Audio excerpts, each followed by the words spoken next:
समर्थ. तुम्हा सगळ्यांच्या आपल्या स्वामी सूत्र ब्लॉग या चॅनलवर मनापासून स्वागत. स्वामी भक्त हो, आज पुन्हा एकदा तुमच्यासाठी नवीन स्वामी संदेश घेऊन आलेली आहे.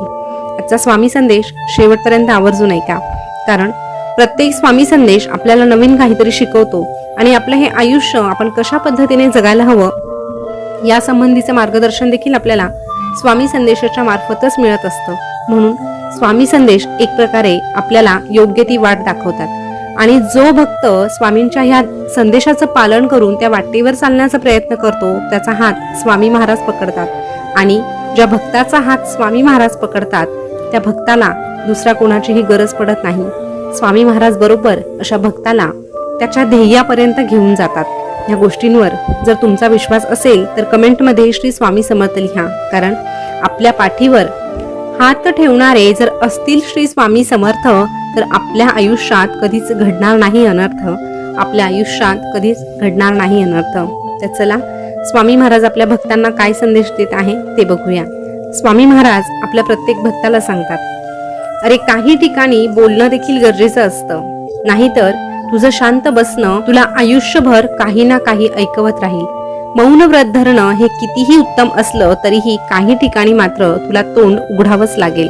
जेव्हा विषय न्यायाचा येतो, सत्याच्या बाजूचा येतो, तेव्हा तुला शांत बसून चालणार नाही. तेव्हा अशा ठिकाणी तुला बोलावंच लागेल.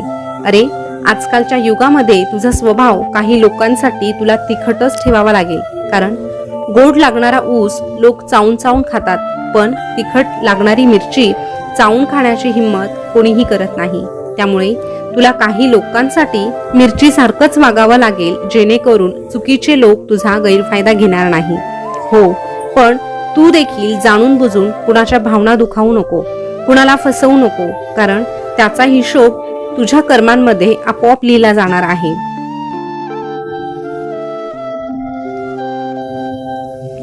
जे इतरांना त्रास देण्याचा प्रयत्न करतात त्यांच्या आयुष्याची राख रांगोळी झाल्याशिवाय राहत नाही. म्हणून तू इतरांना त्रास देऊ नको. पण जे लोक तुला त्रास देतात, जाणून बुजून तुझा छळ करण्याचा प्रयत्न करतात, त्यांच्या वाट्याला त्यांच्या कर्माची फळं ही येणारच आहे, हे लक्षात घे. अशा पद्धतीची इतरांना छळणारी लोक जर तुझ्या आजूबाजूला वावरत असतील तर अशा लोकांपासून 4 हात लांब राहायला शिक. अरे तुझ्या लोकांसाठी कुठे झुकण्याची वेळ आली ना तर तू आवर्जून झुकावं. तुझ्या लोकांसाठी जर तुला कुठे झुकण्याची वेळ आली तर तू आवर्जून झुकावं. पण प्रत्येक वेळी जर तुला झुकावं लागत असेल तर तिथे मात्र तू थांबावं, तिथे मात्र तू थांबावं.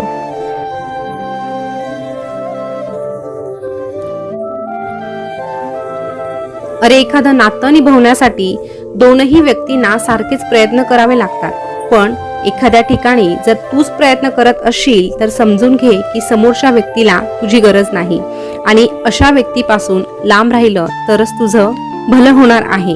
जी लोक तुला वारंवार त्रास देतात ना, अशा लोकांना तुझ्या मनात काय पण डोक्यातही ठेवू नको, कारण हीच लोक तुझ्या सकारात्मक विचारांना मुळापासून काढून टाकण्याचं काम करतात. त्यामुळे अशा लोकांपासून लांब राहा.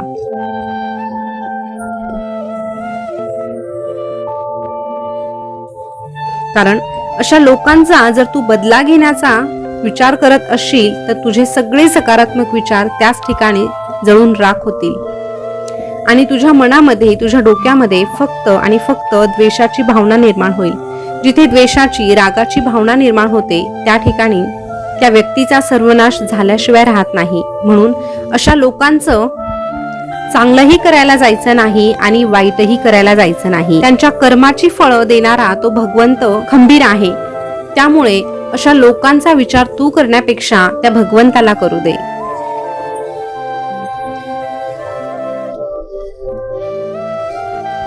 तू फक्त तुझं काम प्रामाणिकपणे करण्याचा प्रयत्न कर.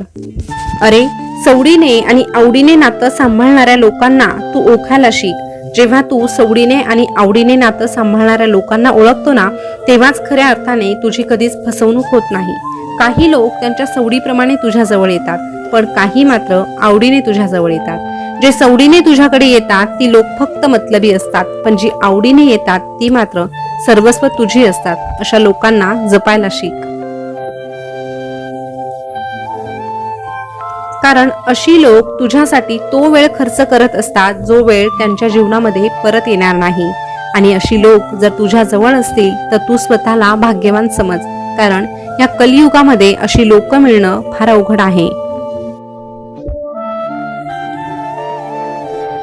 कारण ह्या कलियुगातील लोक हे कधीच बघत नाही की तू त्यांच्यासाठी कधी काय केलं. स्वतःच्या आवडीनिवडी देखील कधी काळी तू त्यांच्यासाठी बाजूला ठेवला, पण हीच लोक ते मात्र चांगलं लक्षात ठेवतात की तू नेमकं कुठे चुकलास. अरे दुःख हे नेहमी माणसाला स्वतःच्या जवळच्या लोकांकडूनच मिळत असतं. अनोळखी लोक तर साधा पाय लागला तरीही माफी मागतात. शक्य होईल तर नातं महत्वाचं असेल तर दुःख विसर, पण जर त्याच नात्याने तुला जाणून बुजून दुखावलं असेल तर मग मात्र स्वतःच्या मताला प्राधान्य द्यायला शिक. ज्यांनी ज्यांनी तुला त्रास दिला, ज्यांनी ज्यांनी तुला दुःख दिलं ना, अशा लोकांचा फार विचार करू नको, कारण त्याची दखल नक्कीच कुठेतरी घेतली जाते. फिरून ते त्याला पुन्हा मिळणारच आहे, त्याबद्दल तू निश्चिंत राहा. कधी कधी तुझी काहीही चूक नसताना तुला चुकीचं ठरवलं जातं. अरे जेव्हा चूक नसताना देखील तुला चुकीचं ठरवलं जातं ना, तेव्हा तशा वेळेस तू फक्त शांत राहा, कारण तुझ्या प्रारब्धाचे बोग तशाच पद्धतीने हळूहळू कमी होत असतात. म्हणून अशा वेळेस स्वतःवर नियंत्रण ठेव, संयम ठेव. वेळेनुसार सगळ्या काही गोष्टी आपोआप बदलणार आहे आणि तुझ्या खरेपणाची दखल ही तुझी स्वामी माऊली घेणार आहे.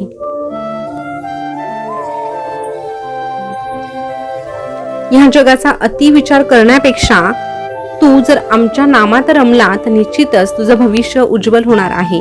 कारण तू खुश आहे की नाराज, सुखात आहे की दुःखात, याने खरं तर फारसा फरक ह्या जगात कुणालाच पडत नाही. त्यामुळे लोक काय म्हणतील किंवा लोक काय विचार करतात या गोष्टीवर वेळ खर्च करण्यापेक्षा तू आमच्या नामात तुझा वेळ लाव. जेव्हा तू तुझा वेळ आम्हाला देतो तेव्हा तुझा वेळ कधीही व्यर्थ ठरत नाही. अरे कुणावर जास्त हक्क गाजवायचा नाही आणि जाणून बुजून कपटी भावनेने कुणाचं मन दुखवायचं नाही. एवढा नियम जरी तू पाळला तरीही तुला जे हवं आहे ते तुला मिळवून देण्यासाठी आम्ही प्रयत्न करणार आहोत. आणि जर तू आमच्याशी प्रामाणिक राहिला, आमची सेवा केली आणि स्वतःचे कर्म चांगले ठेवले तर तुझ्या नशिबात नाही ते देखील आम्हीच तुला देणार आहोत.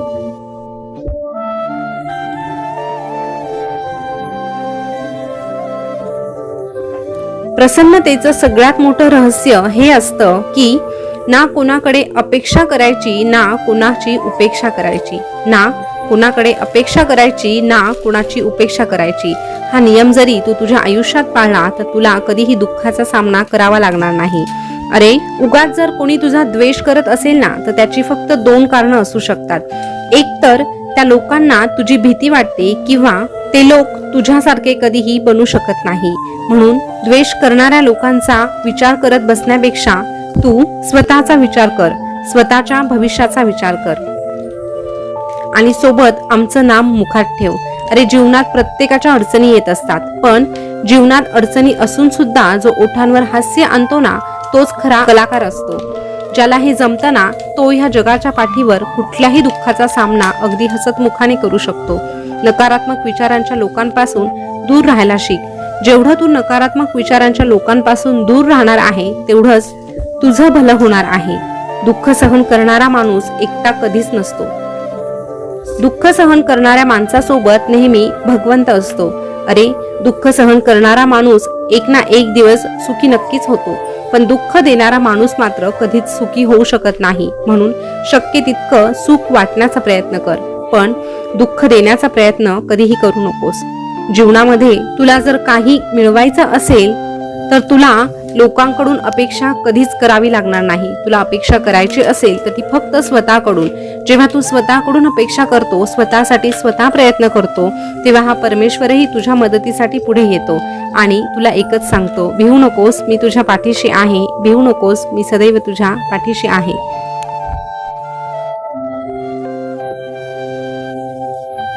स्वामी भक्त हो, आजचा स्वामी संदेश तुम्ही ऐकला असेल तर आजचा संदेश खूप मोलाचा होता. स्वामींनी आपल्याला एकच गोष्ट शिकवली आहे की आपल्याला जर सुख हवं असेल तर ते सुख शोधण्यासाठी आपली मदत आपल्यालाच करावी लागणार आहे. जो भक्त स्वामींवर विश्वास ठेवतो आणि स्वतःकडून अपेक्षा करतो अशा व्यक्तीचा अपेक्षाभंग कधीही होत नाही. अशा व्यक्तीला ह्या जगाच्या पाठीवर कोणी दुःख देऊ शकत नाही. म्हणून जर तुम्हाला पुढे जायचं असेल किंवा आनंदाने आयुष्य जगायचं असेल तर अपेक्षा करायची ती फक्त स्वतःकडून आणि स्वामींकडून. जर तुम्ही स्वतःकडून अपेक्षा केली, स्वामींकडून अपेक्षा केली तर तुमचा अपेक्षा भंग होणार नाही आणि तुमच्या वाट्याला दुःख देखील येणार नाही. तर स्वामी भक्त हो, आजचा संदेश तुम्हाला कसा वाटला कमेंट करून नक्की कळवा. असेच संदेश तुम्हाला ऐकायला आवडत असेल तर आपल्या स्वामी सूत्र ब्लॉग या चॅनलला सबस्क्राईब करा. पुन्हा भेटूया नवीन स्वामी संदेश घेऊन. तोपर्यंत स्वस्त रहा, मस्त रहा आणि आपले संदेश ऐकत रहा. धन्यवाद.